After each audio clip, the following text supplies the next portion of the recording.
تمام تعریفیں اللہ تعالیٰ جل مجدہ الکریم کے لیے، درود و سلام نبی کرم نور مجسم شفیع معظم احمد مجتبیٰ جناب حضرت محمد مصطفیٰ صلی اللہ تعالیٰ علیہ وسلم کی ذات والا صفات کے لیے حمد و صلوات کے بعد،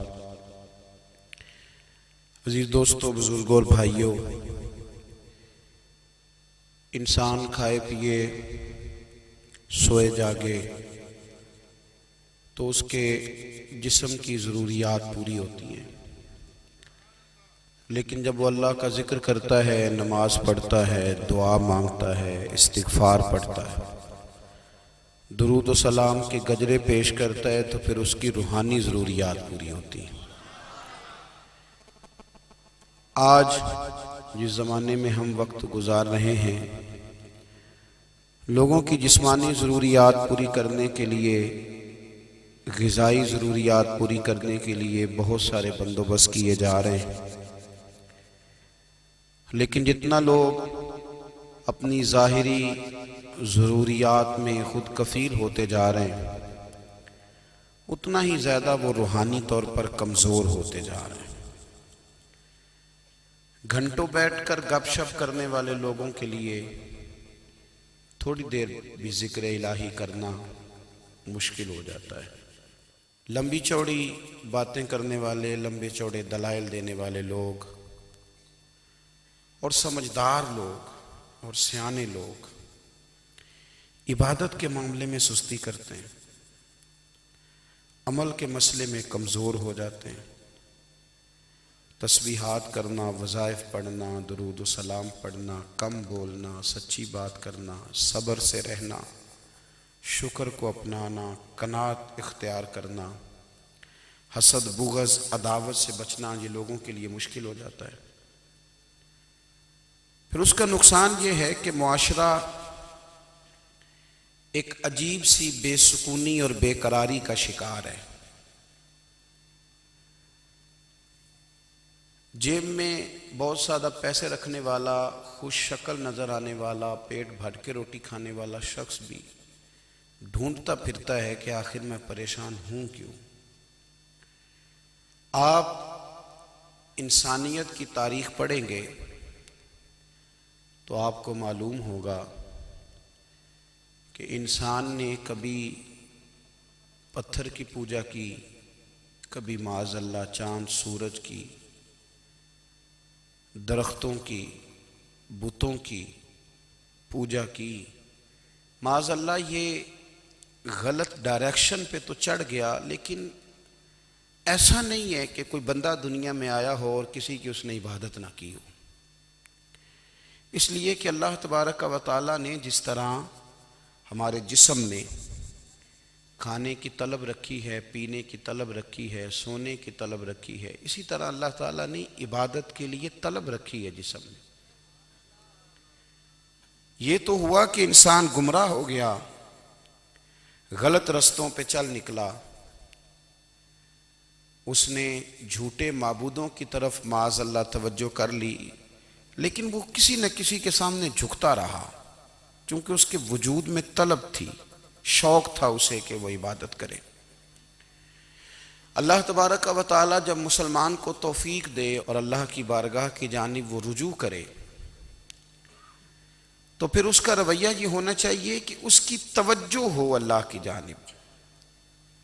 ہمارے ہاں تسبیحات پڑھ لی جاتی ہیں اگر کبھی موقع ملے، لیکن وہ خاص انہماک، وہ خاص شوق، وہ خاص ذوق اللہ تبارک و تعالیٰ کی عبادت کا، ایک ہوتا ہے نماز پڑھنا، ایک ہوتا ہے اہتمام کے ساتھ نماز پڑھنا، یعنی ذرا وقت پہ اٹھنا، ذرا صحیح کر کے وضو کرنا، ذرا شوق سے مصلی بچھانا۔ ایک ہوتا ہے تسبیح پڑھ لینا، اور ایک ہوتا ہے ذرا تھوڑا سا نا شوق کے ساتھ اللہ کو یاد کرنا۔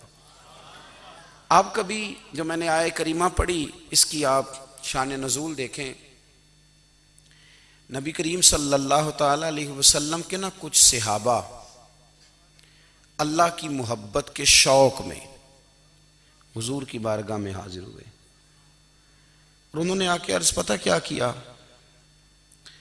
عرض کرنے لگے، یا رسول اللہ صلی اللہ تعالی علیہ وسلم سالوں بیت گئے ہیں سجدے کرتے ہوئے، حضور سالوں بیت گئے ہیں تسبیح پڑھتے ہوئے، سالوں بیت گئے کہتے ہوئے کہ سبحان اللہ وہ پاک ہے، ہمیں سالوں بیت گئے یہ کہتے ہوئے کہ اللہ اکبر وہی سب سے بڑا ہے، سالوں بیت گئے کہتے ہوئے کہ الحمدللہ ساری تعریفیں اللہ کے لیے، سالوں بیت گئے اس کی تسبیح کرتے، تحلیل کرتے، تکبیر کہتے۔ حضور اب نہ ہمارا اپنے رب سے ملنے کو جی چاہتا ہے، کبھی اے حقیقت منتظر نظر آ نہ لباس مجاز میں، لاکھوں سجدے تڑپ رہے ہیں میری جبین نیاز میں۔ اور اقبال کہنے لگے کہ تیرے عشق کی انتہا چاہتا ہوں، تو میری سادگی دیکھ کیا چاہتا ہوں، میرا ذرا سا تو دل ہے مگر شوخ اتنا، میں وہی لن ترانی سنا چاہتا ہوں۔ میرا بھی دل کرتا ہے کہ اللہ میں تجھے کہوں میں تجھے دیکھنا چاہتا ہوں، جس طرح حضرت موسیٰ کلیم علیہ السلام نے کہا تھا، اور تو مجھے کہے کہ لن ترانی تو نہیں دیکھ سکتا، ذرا سا تو دل ہے مگر شوخ اتنا، میں بھی وہی لن ترانی سنا چاہتا ہوں۔ پھر کہنے لگے بھری بزم میں راز کی بات کہہ دی، بڑا بے ادب ہوں سزا چاہتا ہوں۔ دیکھو سب لوگوں کے بیچ ہی میں نے یہ کہہ دیا۔ میرے عزیز صحابہ نا شوق میں، کتنے سارے لوگ ہیں آپ، کتنی ماشاءاللہ بڑی تعداد میں آپ آئیں، ہم بھی کبھی اس شوق میں گئے ہیں کہ ہمارے رب کو دیکھنے کو دل چاہتا ہے، ہمارا جی چاہے وہ کبھی ہمیں ملے، ہم کبھی اس کی زیارت کریں، اس کی بارگاہ کرم میں ہم حاضر ہوں۔ صحابہ نے عرض کیا یا رسول اللہ صلی اللہ تعالی وسلم ہمارا رب کہاں ہے؟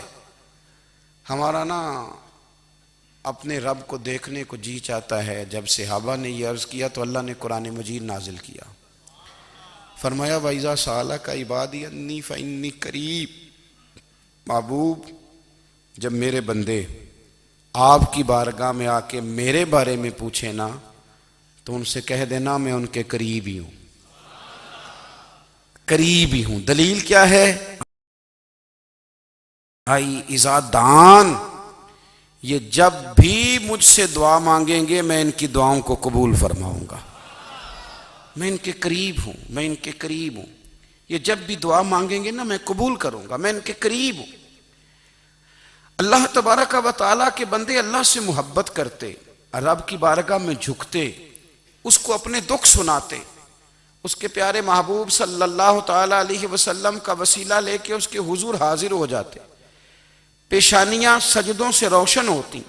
ہم نا ہر چیز کے لیے وقت نکالتے ہیں، ہر چیز کے لیے، لیکن عبادت کے لیے وقت نہیں نکالتے۔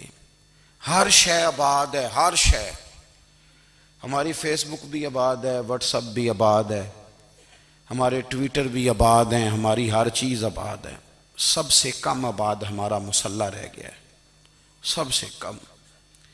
وہ لوگ اب ڈھونڈنے سے ملتے ہیں جن کی بغل میں مصلی ہوتا تھا۔ میرے بھائی آپ کتنا کو دنیا کے پیچھے بھاگو گے تھکا دے گی، کتنا دولت کے پیچھے بھاگو گے تھکا دے گی۔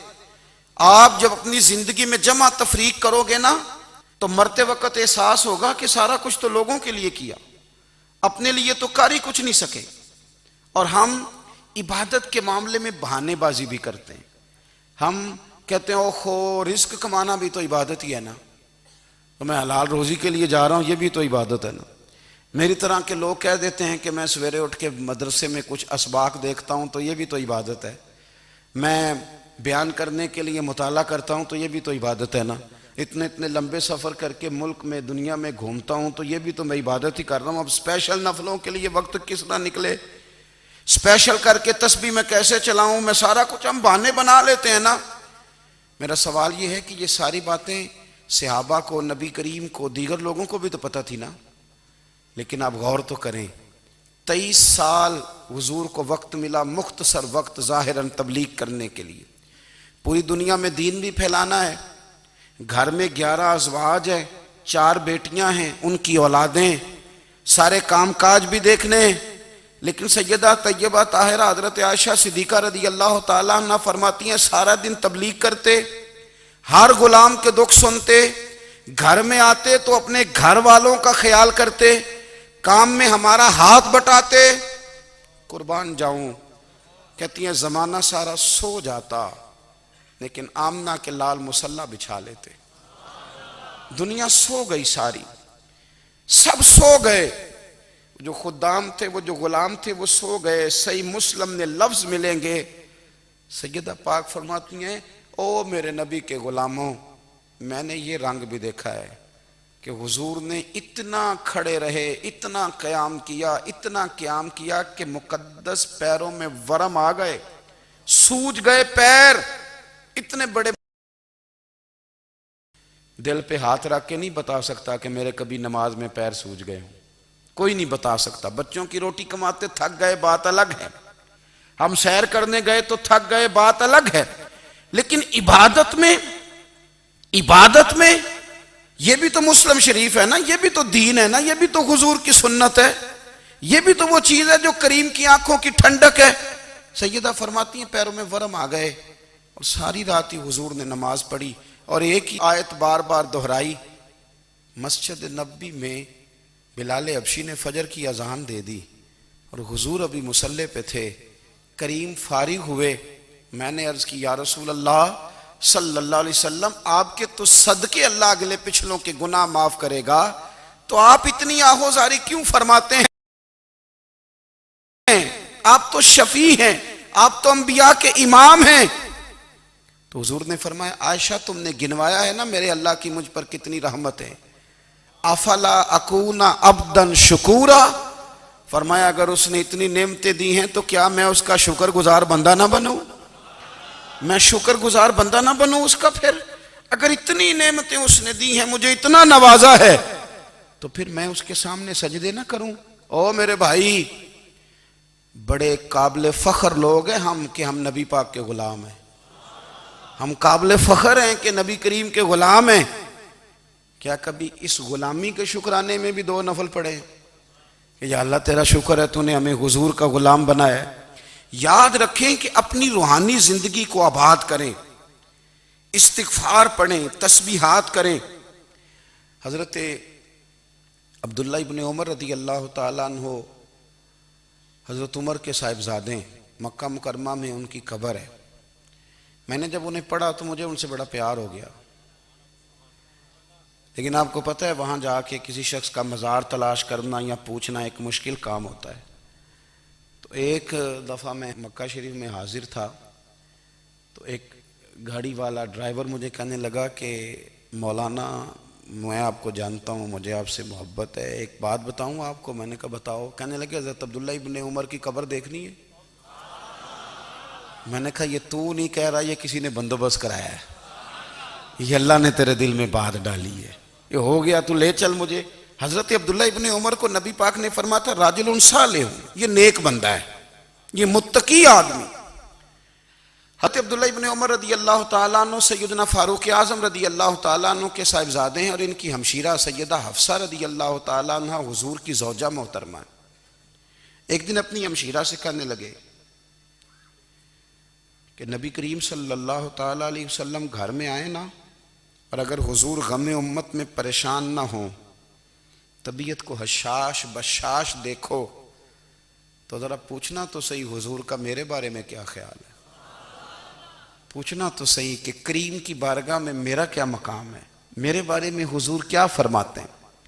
اب بہن کو کام بتائے اور بتائے بھی بھائی، اور پھر بہن وہ کام نہ کرے، یہ تاریخ میں ہوتا نہیں۔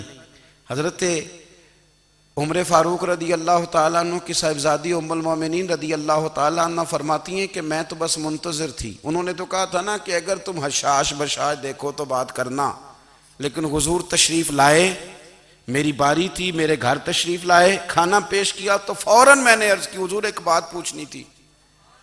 تو حضور نے فرمایا پوچھئے۔ میں نے عرض کی حضور میرے بھائی عبداللہ ابن عمر کے بارے میں آپ کا کیا خیال ہے؟ نوجوانوں میری بات پہ غور کرنا، میرے بھائی کے بارے میں آپ کا کیا خیال ہے؟ تو نبی کریم صلی اللہ تعالیٰ علیہ وآلہ وسلم نے میری طرف دیکھا، اور پھر حضور زیر لب تھوڑا مسکرائے، اور بریلی کے امام کہتے ہیں کہ حضور مسکرا دیتے تھے نا تو جو بڑا دکھی ہوتا تھا وہ بھی ہنس پڑتا تھا۔ اب سوال پیدا ہوتا تھا کہ پھر تو اس مسکراہٹ کے لیے انتظار کرنا پڑتا ہوگا کئی کئی مہینے کہ حضور مسکرائیں تو رونے والے ہنسیں، تو اعلیٰ حضرت فرماتے نہیں، انتظار نہیں کرنا پڑتا، یہ مسکراتے رہنا تو حضور کی عادت ہے۔ جس کی تسکین سے روتے ہوئے ہنس پڑے اس تبسم کی عادت پہ لاکھوں سلام۔ یعنی یہ تو عادت ہے حضور کی مسکراتے رہنا، اس کے لیے انتظار نہیں کرنا پڑتا۔ بھائیو آپ خیال رکھیں گے، غور کریں گے، حضرت عبداللہ ابن عمر رضی اللہ تعالیٰ عنہ کے بارے میں پوچھا تو سیدہ فرماتی ہیں کہ نبی کریم صلی اللہ تعالیٰ علیہ وسلم نہ زیر لب مسکرائے اور فرمایا حفصہ تیرا بھائی ہے تو اچھا، لیکن میں نے سنا ہے کہ عشاء کی نماز پڑھتا ہے تو فجر تک سویا ہی رہتا ہے۔ او نوجوانوں، 10 بجے تک سونے کی بات نہیں ہوئی، 9 بجے تک سونے کی بات نہیں ہوئی، 11 بجے اٹھنے کی بات نہیں۔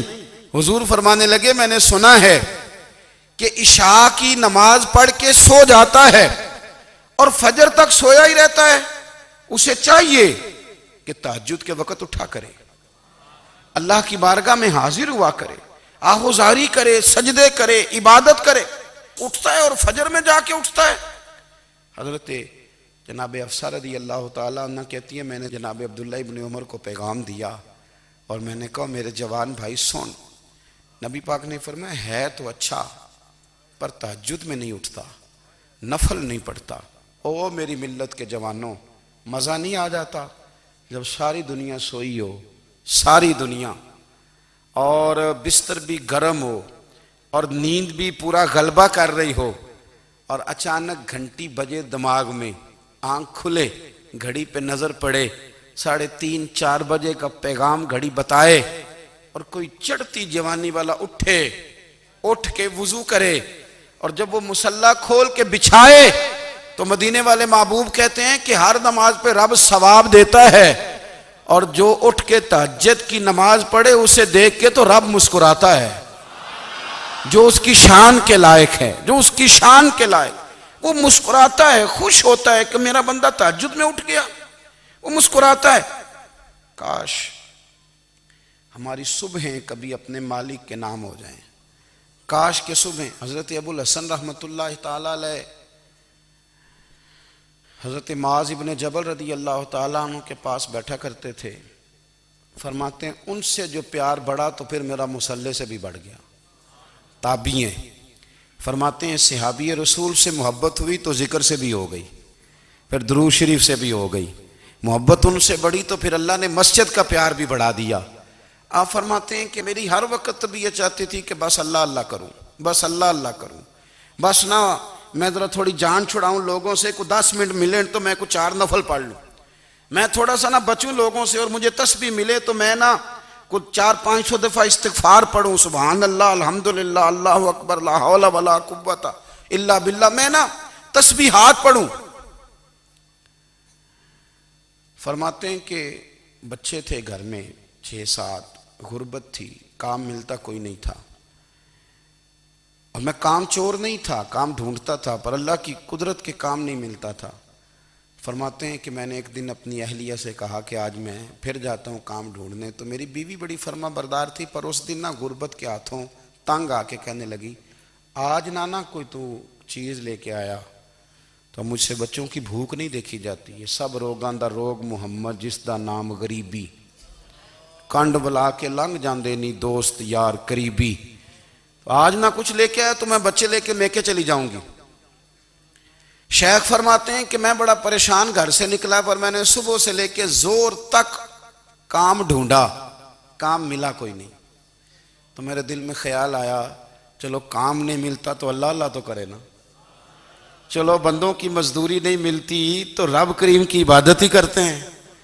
فرماتے ہیں کہ میں نے نا فرات کے پانی سے وضو کیا، نہر کے، شدید دھوپ تھی، ساتھ ریت تھی اور ریت تپ رہی تھی، میں نے اپنا رومال وہیں مصلی کے طور پر بچھا لیا، اور فرماتے ہیں کہ زور سے لے کر عصر تک نماز پڑھی، دھوپ بھی پورے زور پہ، پر میرے سجدے کا ذوق بھی پورے زور پہ۔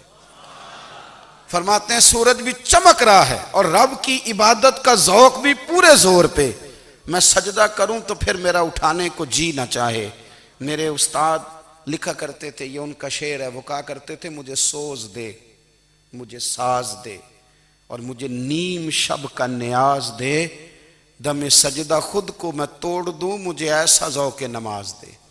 اور میں تیری بہار کا پھول ہوں، میں کھلا بھی ہوں تو تیرے لیے، مجھے میری شاخ سے توڑ لے، مجھے اپنی زلف کا ناز دے۔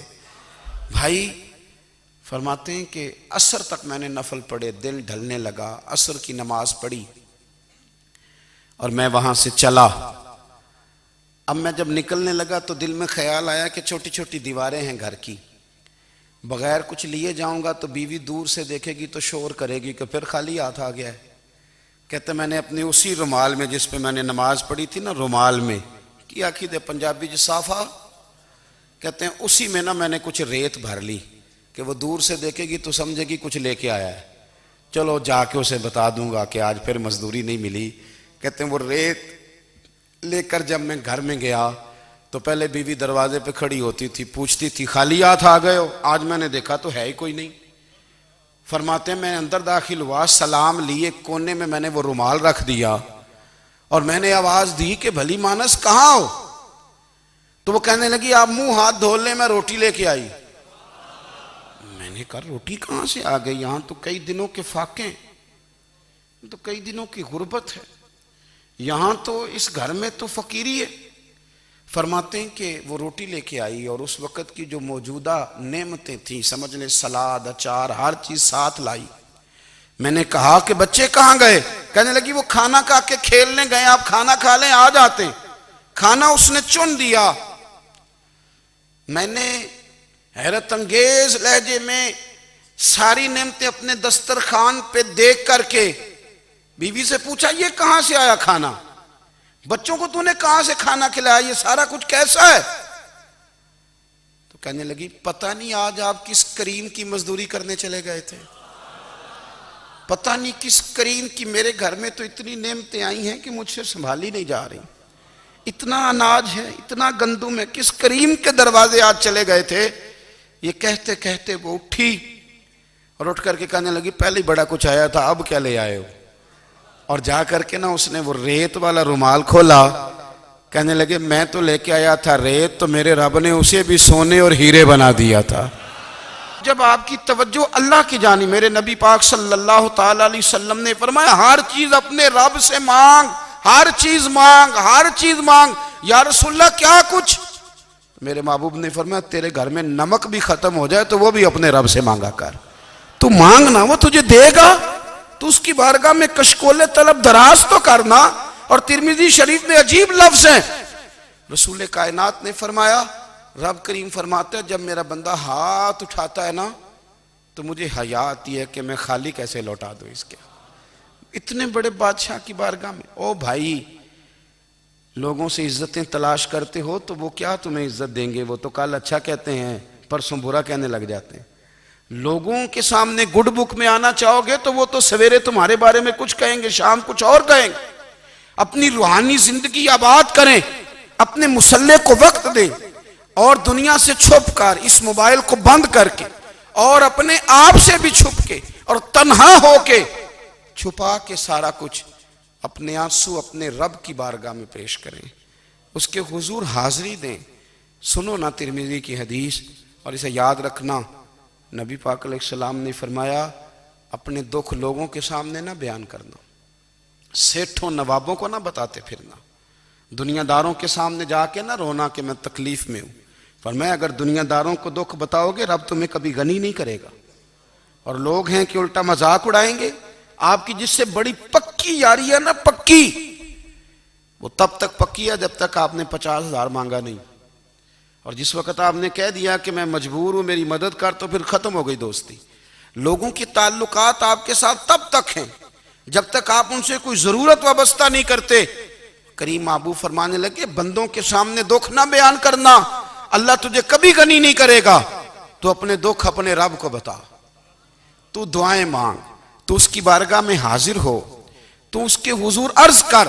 فرمایا اپنے دکھ اپنے رب کو بتا، وہ جلدی کرے یا دیر سے کرے تجھے ساری دنیا سے بے نیاز کر دے گا، تجھے کسی کا محتاج نہیں رہنے دے گا۔ اپنے مسلح کو، اپنی دعاؤں کو. ایک بزرگ فرماتے ہیں میں نے دعا مانگنے کا طریقہ اپنی بیوی سے سیکھا.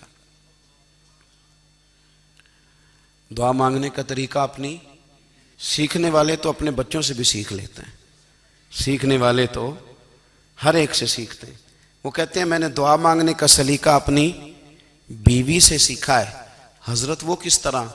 فرمانے لگے میری بیوی نے نا مجھے کوئی کام بتایا، کچھ پیسوں کی ضرورت کے لیے کہا، تو میں نے اسے کہا کہ بھئی ابھی میرے پاس نہیں ہے، کچھ دنوں میں آتے ہیں تو میں دے دوں گا. عورتوں کی عادت ہوتی ہے وہ بار بار یاد کراتی ہیں. 2-4 دنوں کے بعد پھر اس نے کہا حضرت وہ میں نے کہا تھا کچھ پیسے، میں نے اسے کہا کہ ابھی میرے پاس نہیں ہے، کچھ دنوں میں ملتے ہیں تو میں تمہیں دے دوں گا. اس نے کچھ دنوں کے بعد پھر کہا حضور وہ میں نے کچھ پیسے کہے تھے. فرماتے میں نے ڈانٹ دیا، میں نے کہا کہ کیا تو روز مجھے شرمندہ کرتی ہے، کہا نا میرے پاس نہیں ہے، ہوں گے تو دے دوں گا، تو روز یاد کراتی ہے. فرماتے ہیں اس نے پہلے تو میری ڈانٹ کو سہا، پھر میرے سخت جملوں نے اس کی آنکھوں میں آنسو پیدا کر دیے، پھر اس نے اپنے آنچل میں اپنے اس دکھ کو سمیٹا، اور پھر اس نے ایک جملہ کہا تو میں رو پڑا اور مجھے اپنے رب سے مانگنے کا طریقہ آ گیا. مجھے کہنے لگی حضرت جی آپ نے ڈانٹ دیا میں نے سہ لیا، پر آپ ہی میرے شوہر ہیں، بتائیں نا آپ سے نہ کہوں تو میں کس سے جا کے کہوں. فرماتے ہیں میں رو پڑا اور میں کھل کے رویا اور میں تڑپ کے رویا اور پھر میری سسکیاں بند گئیں. تو مجھے کہنے لگی آپ کو کیا ہوا؟ میں نے کہا مجھے بھی دعا مانگنی آ گئی ہے. جب میں اسے کہوں گا نا اللہ تو ہی میرا رب ہے، میں تجھ سے نہ کہوں تو میں کس سے جا کے کہوں؟ میں کیوں کسی بندے سے سوال کروں؟ میں کیوں کسی دنیا دار سے کہوں؟ میں تیرے بندوں کا، نیک بندوں کا وسیلہ لے کے، تیرے محبوب کی غلامی لے کے تیری بارگاہ میں آیا، تجھ سے نہ مانگوں تو کس سے مانگوں؟ سمجھ آ گئی ہے. جب میں اس رنگ میں مانگوں گا تو پھر رب میرے اوپر بڑا ہی فضل فرمائے گا، وہ میرے اوپر بڑی رحمت کرے گا، وہ میرے لیے آسانیاں کرے. عزیز دوستو ہم اس طرح کرنے لگ گئے ہیں کہ ہم نے نا اپنے تعلقات پر اعتماد کرنا شروع کر دیا ہے. میرے تعلقات بہت ہیں. ہم نے اپنی دولت پر اعتماد کرنا شروع کر دیا ہے، میرے پاس دولت بہت ہے. ہم نے اپنے علم پر، اپنی شہرت پر اعتماد کرنا شروع کر دیا ہے کہ میرے پاس فلاں چیز بہت ہے. یاد رکھنا جب بے نیاز اپنی صفت بے نیازی دکھاتا ہے تو بڑی بڑی دولتوں والے مجبور نظر آتے ہیں. بھائیو جب انسان کا رشتہ اپنے مالک کے ساتھ ہوتا ہے پھر تو غم بھی کچھ نہیں کہتے، پریشانیاں بھی کچھ نہیں کہتی، پھر تو زندگی صبر والی، پھر تو زندگی توکل والی، پھر تو زندگی بھروسے والی. پھر انسان اپنے آپ کو رسوا نہیں کرتا، دنیا داروں سے امیدیں اس کی ختم ہو جاتی، امیدیں اللہ رسول سے لگا لیتا ہے، مضبوط ہو جاتا ہے، مضبوط، طاقتور ہو جاتا ہے، خوددار ہو جاتا ہے، باوقار باعزت ہو جاتا ہے. حضرت بہلول دانا رحمت اللہ علیہ بیٹھے تھے تو ہارون رشید حج کر کے آ رہا تھا، تو رستے میں حضرت شیخ سے ملاقات ہو گئی تو السلام علیکم کے بعد کہنے لگا حضور کوئی حکم ہو تو بتائیے گا. تو حضرت بہلول دانا فرمانے لگے تیرا رب کون ہے؟ اس نے کہا اللہ. تو فرمایا میرا کون ہے؟ کہا اللہ. فرمانے لگے تو بڑا ہی بیوقوف ہے، کیا تو یہ سمجھتا ہے کہ رب ہارون رشید کو تو دے گا اور بہلول دانا کو بھول جائے گا؟ تیرا بھی وہی رب ہے، میرا بھی وہی رب ہے. اس نے اگر تجھے دے کے آزمایا ہے تو ہو سکتا ہے مجھے نہ دے کے آزما رہا ہو. جب اس کی حکمت کے تقاضے ہوں گے تو عطا کرے گا اور دے گا. تو جا اپنا کام کر. بھائی اپنی روحانی زندگی، اپنی عبادات، اپنے وظائف، اپنے روزمرہ کے معاملات، اپنی دعائیں، اپنا استغفار. دیکھو کوئی مشکل کام تو نہیں، 2 رکوع ہیں سورہ واقعہ کہ اگر رات کو پڑھ لی جائے تو. میں کس طرح یہ بات بیان کروں کہ تعویذ بانٹنا آسان ہے اور وظیفہ بتانا مشکل ہے. سارا دن تعویذ بانٹیں تو لوگ لینے کو تیار ہیں، اور اگر آپ وظیفہ بتائیں تو کہتے ہیں تو مشکل کام ہے. او خدا کے بندے، اگر آپ کا تعلق قرآن پاک کے ساتھ مضبوط ہو، قرآن پاک کے ساتھ اگر آپ کا رشتہ ہو، لوگ سفارشیں ڈھونڈتے ہیں نا دنیا میں، کوئی تعلق مل جائے تو میرا کام ہو جائے. دنیا میں اتنا مشکل معاملہ ہے، آخرت میں مجھے بتائیے گا کتنا مشکل معاملہ ہوگا. میرے نبی پاک صلی اللہ تعالیٰ علیہ وسلم نے فرمایا جو لوگ سورہ ملک پڑھا کرتے تھے نا، سورہ ملک، یہ سورت ملک قیامت میں ان کی سفارش کرے گی. اور اس طرح کرے گی کہ کہے گی اے اللہ یہاں اس بندے کو جنت میں داخل کر دے یا مجھے قرآن پاک سے علیحدہ کر دے، تو رب فرمائے گا جا اس کا دامن تھام کے اسے جنت تک پہنچایا۔ آپ بات کو سمجھیں، جب آپ کے تعلقات اپنے معاملات کے ساتھ مضبوط ہوں گے، یہ نبی کریم نے وعدہ کیا ہے کہ تو سورت واقعہ پڑھ تیرے گھر میں فاقہ نہیں آئے گا۔ حضرت عبداللہ ابن مسعود رضی اللہ تعالیٰ عنہ بیمار تھے تو حضرت عثمان غنی رضی اللہ تعالیٰ عنہ تیمارداری کے لیے تشریف لے گئے اور جا کر کے کہا کہ آپ بڑے بیمار ہیں، آپ کی بیٹیاں زیادہ ہیں، میں چاہتا ہوں کہ خزانے میں سے کچھ مدد کروں۔ تو سیدنا عبداللہ ابن مسعود رضی اللہ تعالیٰ عنہ اٹھ کے بیٹھ گئے اور کہنے لگے امیر المومنین، اللہ آپ کو میری طرف سے میری بیٹیوں کی طرف سے بہتر صلہ دے، میری بیٹیوں کو کسی خزانے کی ضرورت نہیں، میں نے انہیں خزانہ دے دیا ہے۔ کہا جناب آپ نے کون سا خزانہ دیا ہے، میں آپ کے مالی معاملات کو جانتا ہوں۔ تو فرمانے لگے امیر المومنین، میرے نبی کریم نے فرمایا ہے جو سورت واقعہ پڑھے اسے کبھی فاقہ نہیں آتا، میں نے بیٹیوں کو یاد کرا دی ہے، یہ خزانہ میں نے انہیں دے دیا ہے۔ وہ سارے والدین سنیں جو بیٹیوں کے لیے پریشان رہتے ہیں۔ حضرت عبداللہ ابن مسعود نصیحت کر رہے ہیں، فرمانے لگے میں نے سورت واقعہ یاد بھی کرا دی ہے، پڑھنے کی عادت بھی ڈال دی ہے۔ حضور نے فرمایا ہے جو سورت واقعہ پڑھے اسے فاقہ نہیں آتا۔ کہنے لگے چاند تو اپنی جگہ چھوڑ سکتا ہے، سورج گر سکتا ہے، تارے ٹوٹ سکتے ہیں، پر مدینے والے رسول کی بات غلط نہیں ہو سکتی۔ حضور نے فرمایا فاقہ نہیں آئے گا تو انشاءاللہ کبھی بھی نہیں آئے گا۔ کرنے کا کام یہ ہے کہ ہم اپنے معاملات، اپنی عبادات، اپنی دعائیں کبھی 10 منٹ عادت ہو جائے نا دعا مانگنے کی علیحدہ سے رات کو۔ حضور نے فرمایا جو فرض نماز کے بعد دعا مانگے اللہ اس کی قبول کر لیتا ہے۔ نبی پاک صلی اللہ تعالیٰ علیہ وسلم نے فرمایا اللہ مسافر کی دعا قبول فرماتا ہے۔ حضور نے فرمایا اللہ مظلوم کی دعا قبول فرماتا ہے۔ حضور نے فرمایا بیمار سے دعا کراؤ اللہ اس کی دعا قبول فرماتا ہے۔ میرے نبی پاک نے فرمایا ماں باپ جب بھی اولاد کے لیے ہاتھ اٹھائیں، ویسے تے بلے شاہ تو آسمانی اڈ دیاں ہی پھڑ دیں، جڑا گھر بیٹھا انہوں بڑھیا ہی نہیں۔ حضور فرمانے لگے ماں باپ جب بھی اولاد کے لیے دعا فرمائیں اللہ ان کی دعا کو قبول کرتا ہے۔ آپ اپنا تعلق بنائیں، دعا کے ساتھ، عبادت کے ساتھ، مصلی کے ساتھ رشتہ بنائیں، استغفار پڑھیں۔ صلاح الدین ایوبی صلیبی جنگوں میں تھے، رات کو مسجد اقصیٰ میں نماز پڑھی تو پریشان تھے۔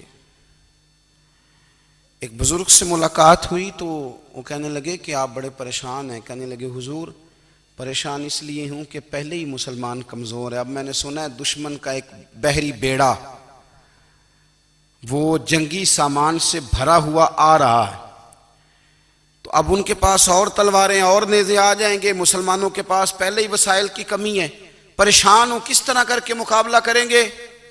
یہ بات کہتے ہی صلاح الدین ایوبی نے بزرگوں سے کہا حضور آپ بھی دعا کرنا، دعا کی بڑی طاقت ہے۔ میرے نبی پاک نے فرمایا دعا مومن کا ہتھیار ہے، دعا مومن کا حضور نے فرمایا تقدیر کو سوائے دعا کے کوئی چیز نہیں بدل سکتی، دعا مومن کا ہتھیار ہے، یہ کافر کے پاس کوئی نہیں، یہ ہتھیار ہے مومن کا۔ اللہ کرے آپ کو سمجھ آئے، پھر سنیں کئی بار کہہ چکا ہوں یہ ہتھیار ہے، کافر کے مقابلے میں جو تیرے پاس سب سے بڑا ہتھیار ہے وہ دعا ہے۔ دعائیں کرانی چھوڑ دی، کرنی چھوڑ دی، لینی چھوڑ دی۔ حضرت سیدنا انس بن مالک رضی اللہ تعالیٰ عنہ فرمایا کرتے تھے میں نے وہ رنگ دیکھا ہے جب حضور دعا مانگتے تھے اور حضور کی مقدس آنکھوں میں آنسو بھی ساتھ ہی بہا کرتے تھے، میں نے وہ انداز دیکھا ہے۔ تو صلاح الدین ایوبی بزرگ سے کہنے لگے آپ بھی دعا کیجیے، اور خود رونے لگے اور سر سجدے میں رکھ کے رونے لگے، اور عشاء سے لے کر فجر تک روئے، خوب روئے۔ صبح وہ بزرگ آئے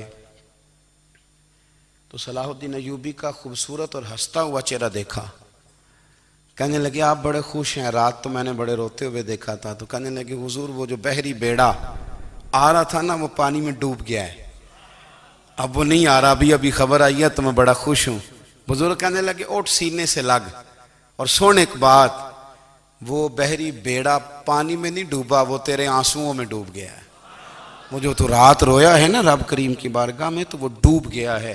بھائی اپنا مصلی کا، عبادت کا، وظائف کا، اللہ اللہ کا سلسلہ اس کو مضبوط کریں، اپنی دعاؤں کے تعلق کو مضبوط کریں۔ دعائیں بڑے انقلاب برپا کر دیتی ہیں۔ ہم تھوڑے تھوڑے نا جب سے خشک ہوئے ہیں نا، خشک، اور میری تو جماعت ہی صوفیاء کی جماعت تھی، ہم تو داتا علی اجمیری کی جماعت سے، ہم تو خواجہ اجمیری کی جماعت سے، ہم تو شیخ احمد فاروق سرہندی کی جماعت سے، ہم تو صوفیاء کی جماعت۔ ہماری جماعت نے بھی وہ تعلق جو ہمارے بزرگوں نے بنایا تھا۔ بزرگ اللہ کے قریب کیسے جاتا ہے؟ ہمارے یہاں نا بہت سارے لوگ کہتے ہیں جی نظر ہو گئی تو کام ہو گیا۔ بھئی جو بخاری مسلم میں طریقہ ہے نا اللہ کا قرب پانے کا، وہ تو نفل ہے۔ نبی کریم علیہ السلام نے فرمایا بندہ نفلوں کے ذریعے رب کے قریب جاتا ہے، اور اتنا قریب جاتا ہے کہ پھر اللہ اس کی زبان بن جاتا ہے، اللہ اس کی آنکھیں بن جاتا ہے، کان بن جاتا ہے، ہاتھ اور پیر بن جاتا ہے۔ تو یہ تو عبادت ہے، یہ تو اللہ کی بارگاہ کی حاضری ہے جو آپ کو اللہ کے قریب کرے گی۔ تو اپنے نماز کو اہمیت دے کے ادا کریں، نمازیں موبائل بند کر کے ادا کریں۔ لیکن نا کچھ لوگ کہتے ہیں مجھے ٹائم نہیں ملتا نماز کا، تو میں کہتا ہوں یہ آپ نے بڑی جرت کی بات کی ہے۔ مجھے کو میرا پیر بھائی کہا جائے نا میرے پاس ٹائم نہیں آپ کو ملنے کا، تو میں کہتا ہوں آج کے بعد آنا ہی نہ۔ تو کیا سمجھتا ہے، تو بہت بڑا آدمی ہے، تیرے پاس ٹائم نہیں ہے اور ہمیں ملنے کا ٹائم، موج کر۔ تو آپ نے اللہ رسول کو ہی کہہ دیا ٹائم نہیں۔ اور عجیب فلسفہ ہے نا، کہا جائے نماز پڑھنے آؤ تو کہتے ہیں کپڑے ٹھیک نہیں، اور کہا جائے کہ آؤ ذرا دعوت پہ چلیں تو کہتے ہیں 1 منٹ ٹھہر میں کپڑے بدل کے آیا۔